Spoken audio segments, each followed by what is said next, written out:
Cleópatra, a infame rainha do Egito, uma mulher conhecida pelo seu poder lendário de sedução, que não parava por nada, cometendo até assassinatos para chegar aonde queria. A carreira de Cleópatra é muito bem calculada. E em termos de ser calculada, ela tem sangue frio. E revela também um lado negro, às vezes. Todas as fontes falam desse tipo de Cleópatra. Uma mulher que não vai parar por nada até que destrua tudo o que Roma estima. Esta é a lenda da sua vida. Para achar a verdade por baixo dela, é necessário se aprofundar nas camadas para mostrar o que é verdade e o que é só mito. Os pesquisadores evidenciam a vida de Cleópatra com uma série de testes científicos. Eles revelarão como ela mata sua família inteira pelo desejo de poder. E um psiquiatra forense analisa Cleópatra no divã para desvendar seu lado negro, para ver como ela se sai entre outros ícones do mau comportamento. Ícones do mau comportamento, Cleópatra. Cleópatra, a última rainha do Egito e a maior sedutora de todos os tempos.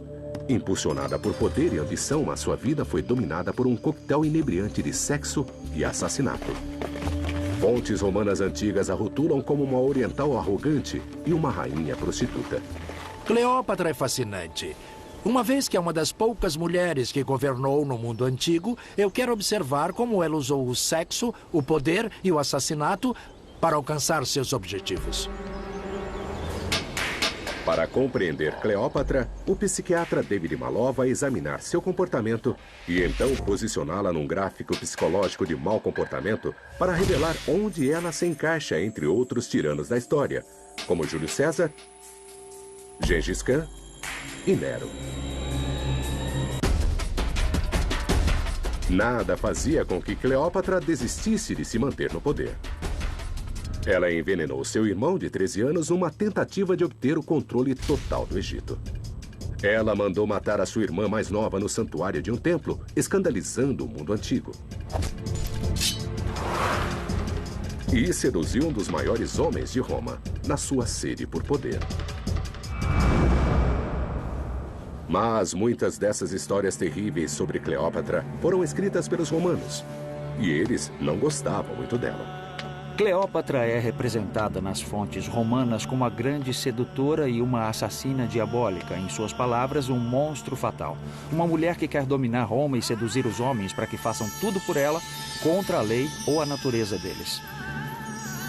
Para saber a verdade sobre a rainha mais famosa do Egito, você precisa começar pela sua infância.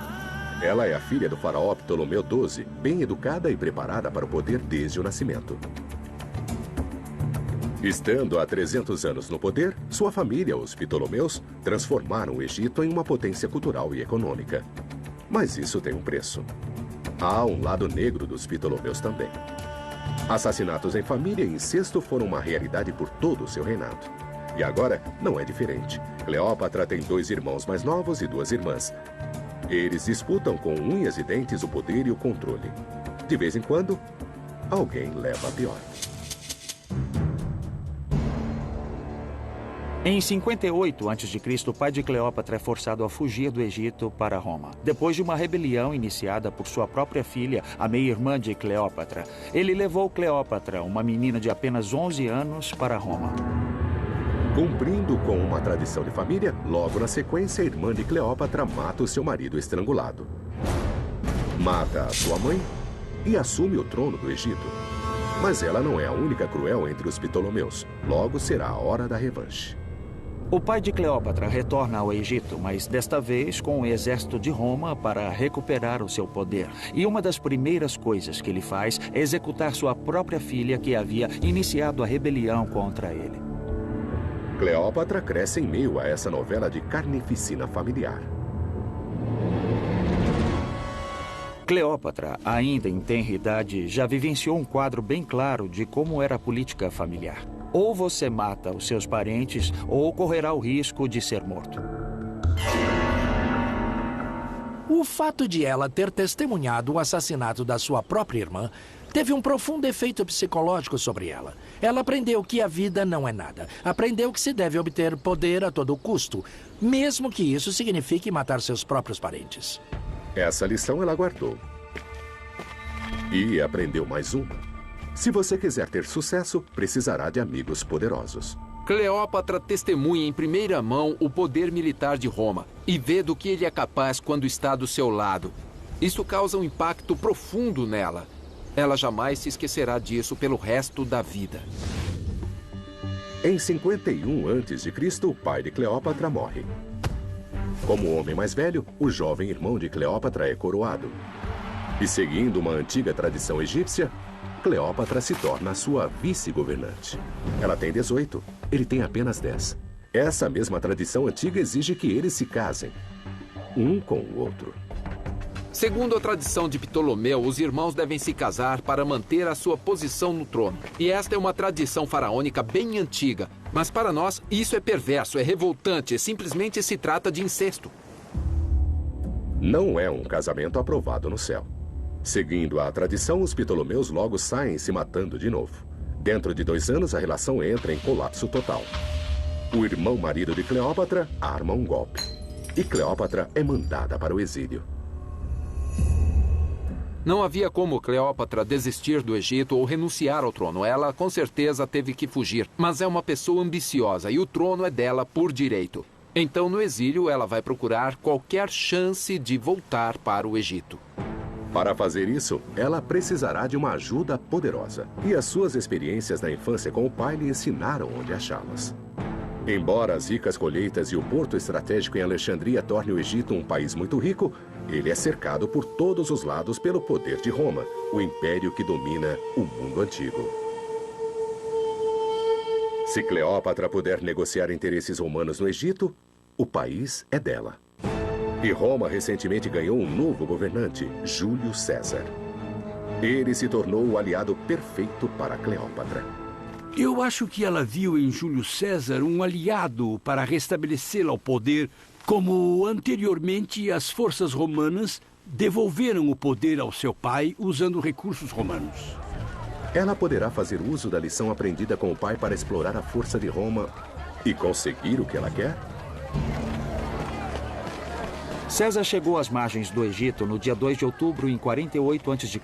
Agora ele era o homem mais poderoso do Império Romano. As experiências de Cleópatra com seu pai lhe ensinaram uma coisa, que você precisa ter Roma ao seu lado se quiser tomar o trono do Egito.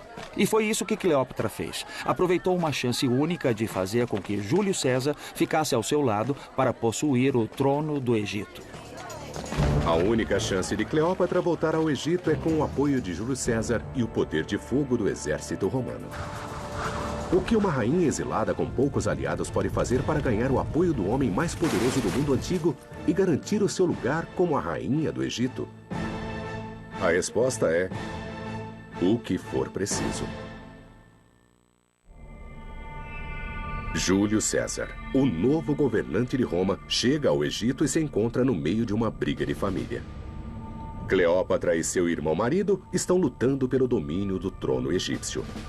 Cleópatra foi exilada para o sul do Egito, longe da capital Alexandria. Ela decide que se convencer César e fizer uma aliança militar e política com ele, conseguirá arrancar o poder do seu irmão e tornar-se a única governante. Ela retorna secretamente para Alexandria para se encontrar com César. Mas, expulsa do poder, Cleópatra tem apenas uma moeda para negociar: ela mesma. Isso a deixa com apenas um caminho até o poder: sexo. A história diz que Cleópatra pagou um de seus servos para enrolá-lo num tapete e colocá-la num barco que atravessasse o rio até Alexandria e carregá-la até o quarto de César. Então lá, quando o tapete fosse desenrolado, Cleópatra literalmente se revelaria a César. Foi assim que Cleópatra e César se encontraram pela primeira vez no Egito.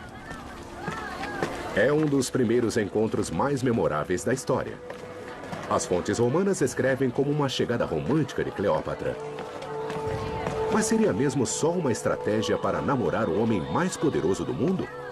Será que isso aconteceu assim mesmo? O paramédico Fred Galvão usará uma modelo para analisar esta história. Ele suspeita que as condições do tapete estejam bem longe de algum romantismo. Vamos usar um termômetro para medir a temperatura dentro do tapete e ver como isso a afeta fisiologicamente. A aventura do tapete de Cleópatra aconteceu em outubro de 48 a.C. A temperatura média nessa época era de 20 graus e estima-se que seus servos a carregaram por uma distância de 800 metros até o quarto de César. Tudo bem assim? Fred vai recriar esta viagem a uma temperatura compatível.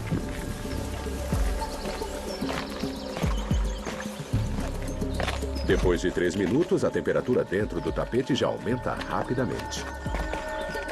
Estamos com uma leitura de temperatura de 33 graus Celsius. E acho que vai continuar a subir se ela ficar aí dentro. E o calor corporal vai aumentar com esse dia quente. Ele está preocupado com os efeitos da acumulação de calor na saúde da modelo. Isolada pelo tapete, um aumento na temperatura corporal de poucos graus já pode tornar-se algo perigoso. Agora o corpo vai começar a querer se refrescar, especialmente por estar envolto nesse tapete e não conseguir de fato usar o ar ao seu redor para se resfriar, do jeito que acontece normalmente. Depois de 20 minutos de teste, estamos agora com 36 graus Celsius. Logo, logo isso vai ficar bem sufocante. Conforme Fred suspeita, a temperatura se aproxima rapidamente a níveis perigosos. Está ficando quente demais. Está ficando cada vez mais difícil de respirar. E parece que estou cada vez mais sufocada.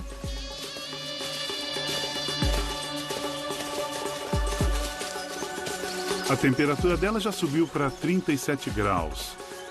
Então, nesse momento, eu me sentiria mais confortável se finalizasse essa experiência. Ai, meu Deus. O teste mostrou que Cleópatra poderia ter ficado dentro do tapete para chegar ao quarto de César. Mas seria uma experiência bem desagradável. Ela não faria tudo isso por romance. A história do tapete é só uma parte de uma aposta tudo ou nada pelo poder. A história de Cleópatra se revelar no tapete não é só um encontro romântico entre dois amantes. Pense na posição de Cleópatra. Se ela for descoberta pelo seu irmão Ptolomeu, morrerá. Se ela não conseguir que César fique ao seu lado, ela morrerá. Ela só tem uma chance de pôr César ao seu lado e de fazê-lo levá-la ao trono do Egito. Ela está se entregando como uma arma. Ela sabe que César gosta de mulheres e mesmo que ele esteja amando alguém nos seus 50 anos, ela é uma garota no auge da juventude e fará o seu melhor para ficar com César. Para Cleópatra, é sexo ou morte. Para seduzir César, Cleópatra não se importa com nenhum obstáculo. A egiptóloga Gayle Gibson acredita que ela pode ter usado também mensagens subliminares sexuais para conseguir o seu homem. Os gregos e os romanos, que muitas vezes tinham olhos claros, usavam algo chamado atropina. Vem da beladona e ela deixa as pupilas bem grandes e negras. A dilatação é um sinal de desejo. Isso faz com que a pessoa que está olhando se sinta desejada por você. E se isso não bastasse para César, outros cosméticos também poderiam simular uma atração sexual. Esse gloss da Cleópatra, na época, deve ter sido feito com gordura, tanto o ocre quanto o vinho. Os lábios são muito importantes para uma mulher porque realçam o visual, mas para Cleópatra são mais importantes ainda. Os seus lábios têm que ser volumosos, carnudos e exuberantes. Afinal de contas, no orgasmo, os lábios de uma mulher se dilatam e ela quer parecer sempre sexy e orgástica. Segundo a lenda, Cleópatra tem uma beleza extrema. Então, seduzir César, um mulherengo famoso, devia ter sido fácil. Mas no Museu Arqueológico de Nicópolis, na Grécia, moedas raras cunhadas no reinado de Cleópatra revelam algo inesperado. Uma das coisas fundamentais sobre as moedas como essa é que elas são instrumentos de propaganda, são como fotos das pessoas que elas retratam, porque circulam por todo o território romano. No mundo antigo, as moedas são tradicionalmente os retratos mais preciosos dos governantes. E essas moedas revelam uma surpresa. Esta é uma moeda da Cleópatra e ela é bem realista, como era na época.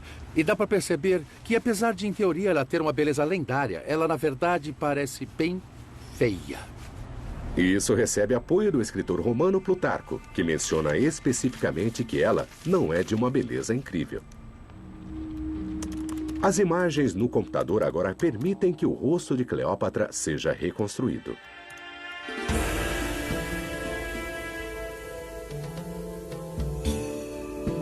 Quando ela e César iniciaram o caso caloroso, deve ter sido com uma aparência assim, mais ou menos. Então, se ela não pegou César com a sua aparência, como ela realizou uma das maiores seduções da história? Não é porque você não é bonito que você não seja bom na cama. E sabemos por fontes antigas que seu charme era sua personalidade, sua capacidade de comunicação em vários idiomas simultaneamente. Esse era seu charme. Quando entrava numa sala com pessoas falando e ela abria a boca, todos paravam, viravam para olhar para ela. Então foi sua personalidade magnética, seu grande intelecto e sua capacidade de usar as características físicas, tudo contribuiu para torná-la uma pessoa extraordinária. Esta é uma história de sedução, não de amor. Para César, Cleópatra representa a governante legítima que irá apoiar seus interesses no Egito. Para Cleópatra, César é sua rota para ganhar o trono, e ela usa tudo à sua disposição para isso. O que realmente me interessa é o fato dela se ver igual ao homem mais poderoso da Terra. Cleópatra fica muito à vontade usando sua sexualidade para obter e manter o poder.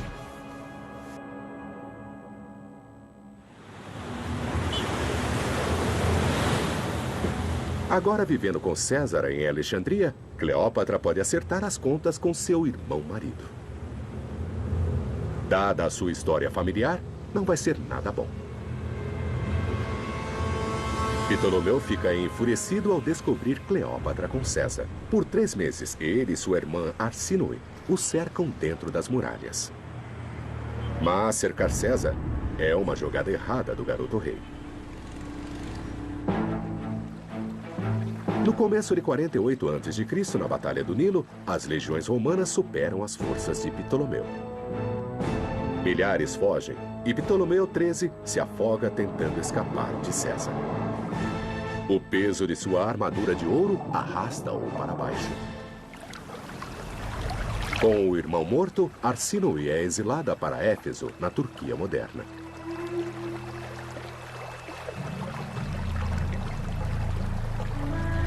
César ganha a guerra e Cleópatra o Egito. Eles embarcam em uma viagem de vitória pelo Nilo. Eles têm muita diferença de idade. Ela tem 18 e ele 52. O estado da relação entre Cleópatra e César não é claro. Por um lado, depois de seu cruzeiro pelo Nilo, Cleópatra acompanha César de volta a Roma. Ele a instala em uma casa e faz uma estátua dela na cidade. Ainda por outro lado, César também tem sua esposa em Roma. Metade de Roma não gosta de Cleópatra e Cícero, o orador, diz: todo o mal vem de Alexandria. E até César nunca mencionou seu relacionamento em seus relatos oficiais da guerra em Alexandria. O relacionamento, então, nunca é oficial. Cleópatra, apesar de amante, é deixada de lado. Qualquer outra amante pode aceitar não aparecer. Mas não Cleópatra, a rainha do drama. 9 meses após o primeiro encontro com César, ela dá à luz a um filho. E não hesita em dizer a todos quem é o pai. César nunca reconheceu oficialmente a paternidade da criança. Cleópatra, então, resolve fazer isso em nome dele. O nome da criança é Ptolomeu XV, Filopaton, Filomurto, César. E seu apelido se torna Cesário, Pequeno César. Com isso, Cleópatra acaba fixando sua posição e seu poder no Egito. Ela tem um filho, que em teoria é filho do homem mais poderoso do mundo romano. O malévolo irmão-marido de Cleópatra está morto e enterrado. Uma de suas irmãs também. Ela tem Júlio César em sua cama e o pequeno César no colo. Depois de toda a sua sedução, assassinato e manobra, tudo parece ir bem para Cleópatra. Mas os políticos romanos violentos estão prestes a acabar com seu mundo perfeito.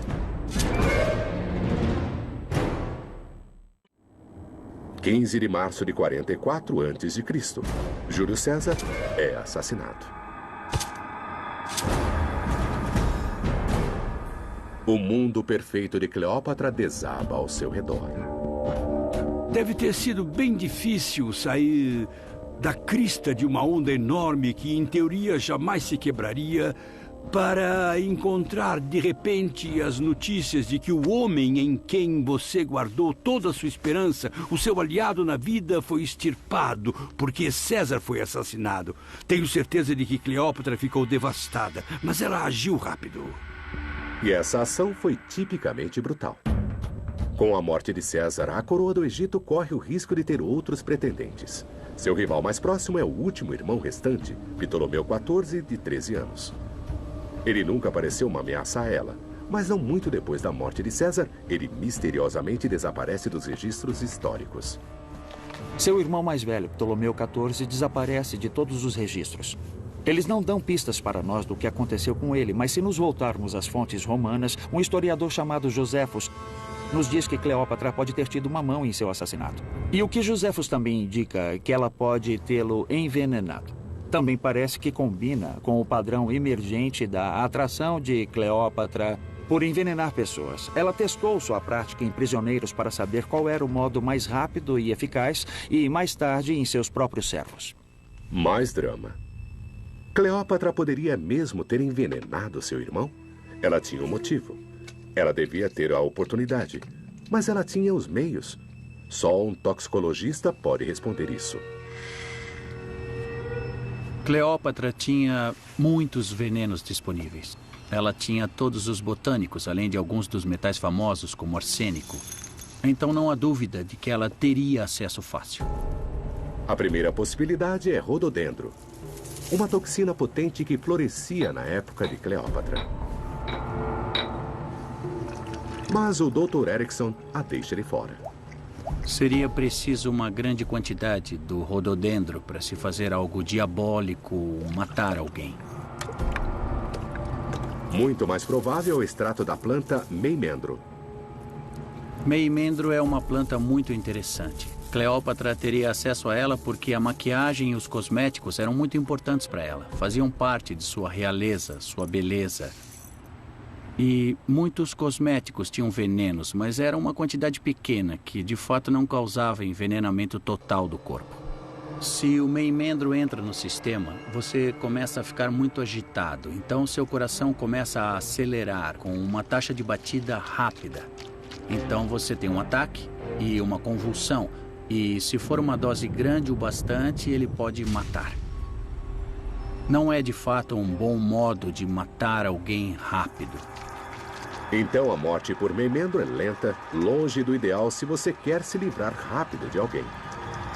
Sobrou o acônitum, um extrato da flor altamente tóxica capuz de monge. Uma pequena quantidade dessa planta pode ser letal. Os efeitos do acônitum no corpo são bem demonstráveis e devastadores. Os sintomas de intoxicação por acônitum são vômitos e diarreia. E o veneno tem um efeito letal, causando violenta insuficiência respiratória do coração e dos órgãos. Muito difícil detectar. Você pode colocá-lo na bebida, pode colocá-lo na comida. É amplamente acessível. Ela era muito popular na época de Cleópatra. Parece ser isso, embora não exista nada dizendo exatamente o que Cleópatra usou no irmão dela. Mas isso teria sido uma escolha perfeita. Os antigos se referem ao acônitum como o rei de todos os venenos. Que melhor escolha para Cleópatra que o rei de todos os venenos? Seria fácil para Cleópatra misturar um pouco de acônitum para seu irmão. E é o tipo de coisa que ela faria. Ela era uma mulher politicamente ambiciosa. Esse era o lado negro da sua personalidade. Sua grande preocupação era sua própria sobrevivência política. E seu irmão era então indispensável. O perfil psicológico de Cleópatra não está nada bom. Para Cleópatra, matar um parente próximo da família, ou seja, seu irmão, é a prova clara de comportamento psicopata, matando sem culpa ou remorso. Cleópatra pode ter se livrado de seu irmão, mas sem César, ela ainda é vulnerável. Para manter seu lugar como rainha, ela precisa de uma nova aliança. Sexo e sedução funcionaram para ela antes. Por que mudar a fórmula vencedora? Ela se aproxima de Marco Antônio, de 42 anos, que foi um dos principais generais de César. O Império Romano está agora dividido entre o Ocidente e o Oriente. E Marco Antônio controla todo o Império do Oriente. Cleópatra, a arma de sexo, conseguiu um novo alvo. Ela quer manter uma relação forte com o imperador romano para garantir seu lugar no trono. Ela fará de tudo para impressionar Marco Antônio. Cleópatra faz tudo o que pode para estender sua regra de 10 anos como rainha do Egito. É hora do show no Nilo. Seu primeiro encontro é lendário. Ela tem cerca de 28 anos de idade e está no auge da sua vida. Cidade do Nilo. Cleópatra cria um grande espetáculo. Ela chega em um barco, o leme é de ouro, os remos são de prata, tem perfume no ar. Ela está vestida como Afrodite. Quando eles se encontram, voam faíscas. É o início de um caso lendário, alimentado a uma alta combinação de sexo e poder. Com Cleópatra e Marco Antônio, tudo é além. Cleópatra e Marco Antônio competem muito um com o outro, sempre tentando ganhar um do outro. E a história conta que uma vez Cleópatra se vangloriou para Marco Antônio. Eu posso gastar 10 milhões de sestércios em um jantar. É como 100 milhões de dólares, pois Cleópatra possui 2 grandes pérolas. Ela pega uma pérola e a coloca em um copo de vinagre que a dissolve, e ela a bebe. Ela acaba de consumir 100 milhões de dólares em um copo. A dissolução de uma pérola em vinagre é uma das grandes lendas da vida de Cleópatra, usada pelos romanos para ilustrar como ela é decadente. Mas podemos confiar nos escritores romanos? Agora nós estamos fazendo uma recriação do que achamos que pode ter acontecido. Vamos ver se a pérola de fato se dissolve em vinagre. E agora vamos pegar esta pérola cultivada e esse é o grande momento. E lá vai. Percebe-se que existe uma reação acontecendo no fundo e na superfície da pérola, muito lentamente. O dióxido de carbono está sendo gerado. E quando a bolha cresce bastante, vemos uma bolha solitária indo até o topo. A superfície dela está sendo corroída bem devagar enquanto se dissolve e reage com o ácido acético. E as bolhas de dióxido de carbono vêm à superfície. Funciona, mas a dissolução da pérola é um processo dolorosamente lento. Então, isso nos leva a nada além de duvidar desse conceito de poder dissolver uma pérola e ser capaz de bebê-la como se fosse uma solução neutra.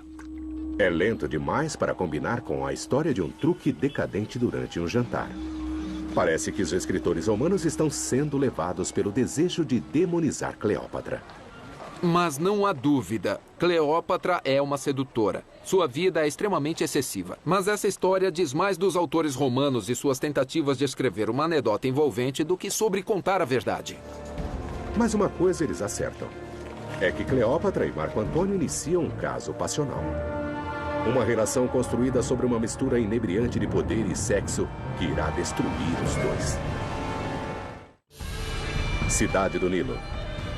Cleópatra e Marco Antônio é o casal poderoso do mundo antigo. E isso combina muito bem com Cleópatra. Cleópatra é a mulher do drama. Ela não faz nada em pequena escala. É exatamente a mesma coisa que ela fez com César quando saiu do tapete. Ter a arrogância para ganhar a atenção do homem que ela precisava puxar para o lado dela. Marco Antônio se torna o grande amor da vida de Cleópatra. Ocorre essa união incrivelmente carnal entre os dois. Se você falar da maior história de amor da história, só pode ser a intimidade entre Cleópatra e Marco Antônio. A eletricidade é inacreditável. Mas essa relação é mais do que apenas sexo. Cleópatra e Marco Antônio agora controlam territórios no Oriente que se estendem da Armênia até a Líbia. Eu caracterizaria a relação de Cleópatra e Marco Antônio como o desejo por poder. E a energia na cama transborda para a arena política. A combinação das províncias orientais de Marco Antônio e do Egito de Cleópatra cria uma vasta base de poder. Mas Cleópatra garante que o Egito é só dela.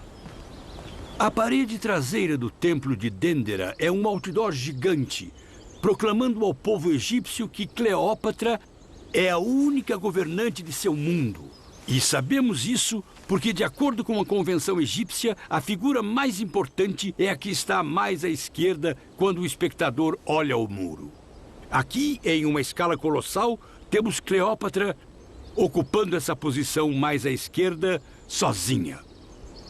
Esse muro do templo é um outdoor de 40 metros, deixando os egípcios saberem quem está no comando. Essa imagem idealizada de Cleópatra não apenas a retrata como irrealisticamente bonita, mas também mostra que ela tem o apoio divino da deusa Ísis.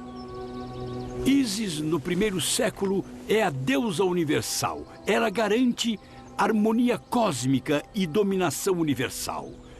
Cleópatra é sua regente na Terra.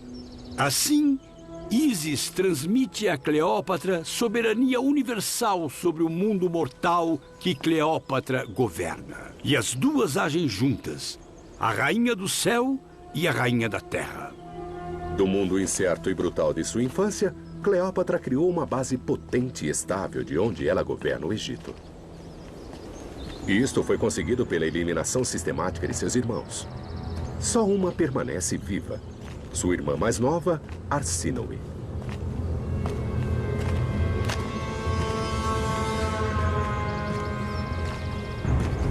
Cleópatra e Arsínoe eram irmãs, mas também eram perigosas rivais ao trono do Egito. Durante suas vidas, elas competiram uma com a outra pelo poder, o desejo de ser a faraó do Egito.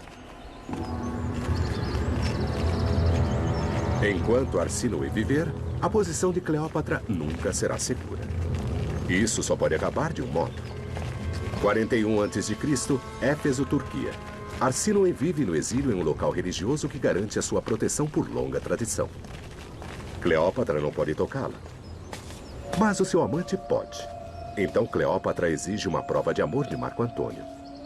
Assassinato. A proteção de um local religioso não significa nada para ela. Foi aqui, nas escadas do templo de Ártemis, em Éfeso, que Marco Antônio, o amante de Cleópatra, veio assassinar Arsínoe, a própria irmã de Cleópatra, sob as ordens dela mesma. Em um crime que escandalizou toda Roma. E há novas evidências que provam a história que a irmã de Cleópatra realmente morreu aqui. Arqueólogos acreditam ter encontrado o túmulo de Arsínoe. Este túmulo data da época certa, contém o corpo de uma mulher nobre e está decorado com motivos egípcios.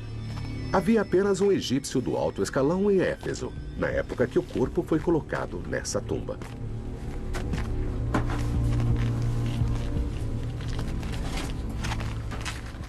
Ao assassinar Arsínoe, Cleópatra derrotou sua rival final para o trono. Ela agora é a única governante. Ela ganhou o jogo de sobrevivência na dinastia ptolomaica.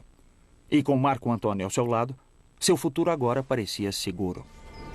Cleópatra vai um pouco mais além de um comportamento criminoso. Quando o irmão de Cleópatra é assassinado, talvez seja só um ato político. Mas com o assassinato de outro parente próximo da família, sua irmã, eu, como psiquiatra, vejo um padrão de comportamento totalmente psicopata. Mas em Roma, Otávio, líder do Império Ocidental, está descontente com Cleópatra e Marco Antônio. Otávio diz que Marco Antônio está escravizado pela rainha do mal. Ele cometeu um crime imperdoável para o orgulho romano. A guerra é inevitável.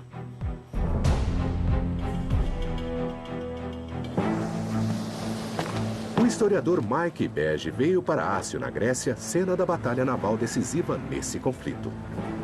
Otávio vendeu o conflito para o público romano como uma guerra entre Roma e uma perigosa ameaça estrangeira. Cleópatra. É aqui que Otávio consolida a reputação de Cleópatra como a rainha prostituta para validar sua guerra. Quanto mais ela for, mais justificável será sua guerra. É a desculpa perfeita para Otávio esmagar Cleópatra e Antônio e assumir o controle total. A guerra se inicia em 31 a.C. e Marco Antônio começou mal logo de cara. Houve um movimento surpresa de Otávio aqui na Baía de Ácio. Ácio está na costa ocidental da Grécia, no centro de dois mundos. A oeste e leste é Roma. Ao sul, o Egito. Quem ganhar aqui, une os dois.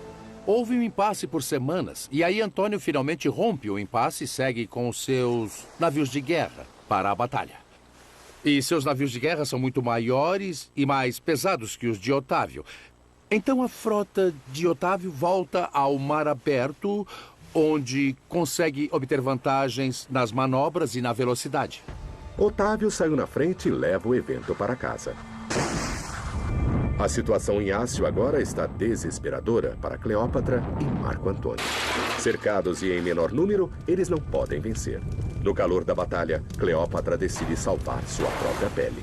A história diz que, conforme a batalha se desenrola, Cleópatra toma a dianteira, levanta suas velas e foge o mais rápido possível para o Egito. E Antônio, o amante desesperado, vai correndo atrás dela, deixando a maior parte de sua marinha em apuros. Não é um dos momentos mais elegantes de Cleópatra. A batalha de Ácio se voltou contra ela. Ela abandona Marco Antônio. A sua autopreservação ganha de qualquer lealdade pelo seu amante. Perder Batalha de Ácio é um desastre. É o começo do fim para Cleópatra. Otávio constrói um templo enorme com vista para a Baía para comemorar o seu sucesso. Ele sabe que Ácio é um ponto decisivo e que ele está prestes a conseguir o controle de todo o império. Agora ele só tem que arrumar a bagunça e o prêmio é seu. A partir de agora, Cleópatra e Antônio estão fugindo para se salvar. Eu sinto muito por Cleópatra, porque ela nunca se sentiu capaz de administrar como mulher. Ela sempre pensou que precisasse se unir ao próximo manda-chuva romano para continuar. E, é claro, no final, se ligou ao homem errado e estava condenada a cair com ele. Cleópatra e Antônio fogem para o Egito e se escondem por detrás dos muros da cidade de Alexandria. É só uma questão de tempo até que Otávio os capture. Por volta de 30 a.C., Otávio chega aos portões de Alexandria. Marco Antônio comete suicídio, morrendo nos braços de Cleópatra. Dizem que ela chorou como uma mulher que perde a coisa mais importante de sua vida. Agora, pode ser que Otávio arraste Cleópatra de novo até Roma, presa por correntes pelas ruas e publicamente a execute. Esse é o jeito de prender figurões em Roma e não há nenhuma razão para achar que com ela seria diferente. Cleópatra está sem opções. É hora do movimento final. Cleópatra sobreviveu 20 anos governando o Egito. Mas aos 39 anos, a sua sorte chega ao final. Otávio entra em Alexandria e faz dela prisioneira. Para uma mulher acostumada a ser dona de seu próprio destino, só lhe restou uma coisa a decidir: como irá morrer. De acordo com os escritores romanos, ela morreu como viveu, com um enorme gesto dramático. Dizem que se matou com a mordida de uma cobra venenosa. Uma faca seria fácil demais.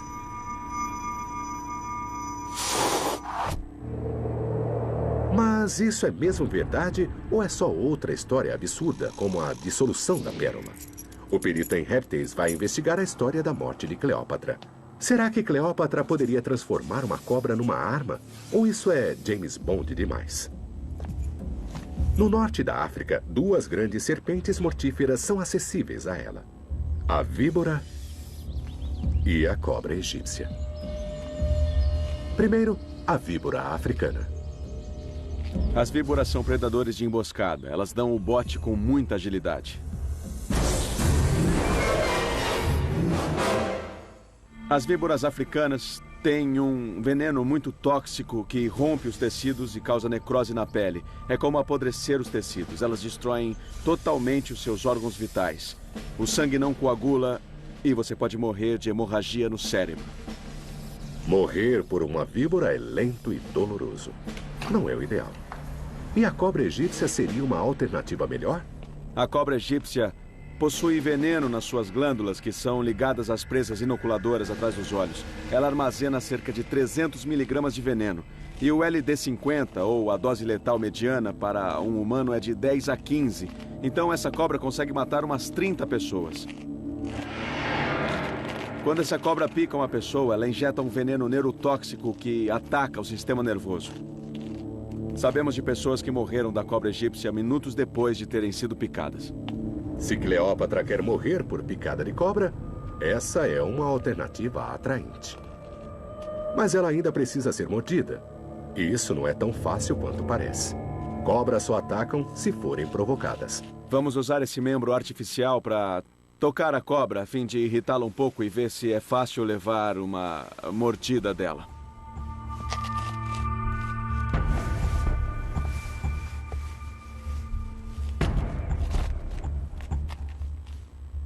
Você precisa agitá-la bastante, ou então precisa pegá-la com força.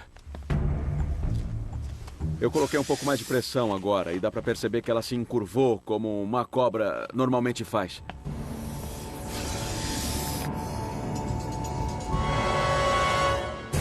Dá para ver agora que a cobra atacou e está tentando injetar o veneno. Se você olhar de perto, dá para ver que a cobra perdeu um dente no processo. E também dá para ver que tem algum veneno ali na mão.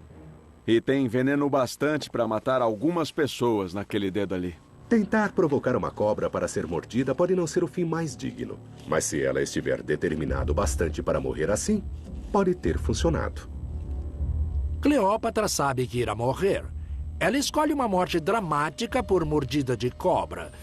Para mim, como psiquiatra, isso mostra que a teatralidade é o aspecto central da sua personalidade. Cleópatra se manteve no controle do Egito por 2 décadas. Ela chegou ao poder à custa da morte súbita e horrível de seus irmãos. E permaneceu lá usando uma cruel habilidade política e a sua super-arma, sexo, para continuar liderando. Ela foi brilhante, inteligente e muito perigosa. Onde esse comportamento põe Cleópatra na escala dos tiranos psicopatas. Muito do seu comportamento é obstinado, como o de Júlio César e de Gengis Khan. Mas há um lado sombrio. Cleópatra demonstra um comportamento psicopata bem significativo. Ela mata o irmão e ordena a morte da irmã para permanecer no poder. Com esse comportamento, ela chega perto dos matadores mais sanguinários como Calígula e Átila, o Huno. Mas isso é apenas uma parte do seu perfil. Ela adora ser o centro das atenções e permanecer lá, se colocando em grandiosos espetáculos, como surgir para César desenrolada em um tapete, a esplêndida sedução de Marco Antônio e até sua morte por mordida de cobra. Com esse comportamento, Cleópatra exibe sinais de transtorno de personalidade histriônica, uma profunda necessidade psicológica de ser admirada por muitos espectadores. Os resultados de Cleópatra são bem altos na escala de personalidade histriônica. A sua teatralidade, os figurinos como de uma deusa, o cruzeiro pelo Nilo. Ela acabou chegando a César enrolada num tapete, a morte por uma mordida de cobra bem dramática. Tudo isso mostra esse aspecto de sua personalidade. Então, quem é que na história tem um perfil de personalidade semelhante? Cleópatra me lembra a Catarina a Grande, a governante da Rússia. Elas são mulheres participando de um mundo masculino. Ambas são charmosas e inteligentes. Elas são bem espetaculosas. E, quando é necessário, ambas têm um coração frio e impiedoso. Esse traço de personalidade garantiu a Cleópatra uma das maiores sobrevivências na história. Seus métodos podem ter sido horríveis, mas funcionaram. O que ela não podia saber é que estava condenada a ser a última rainha egípcia. Após sua morte, Roma invade. O Egito se torna apenas uma província do Império. Aquele Egito que Cleópatra lutou para controlar, uma civilização de milhares de anos, tinha acabado para sempre.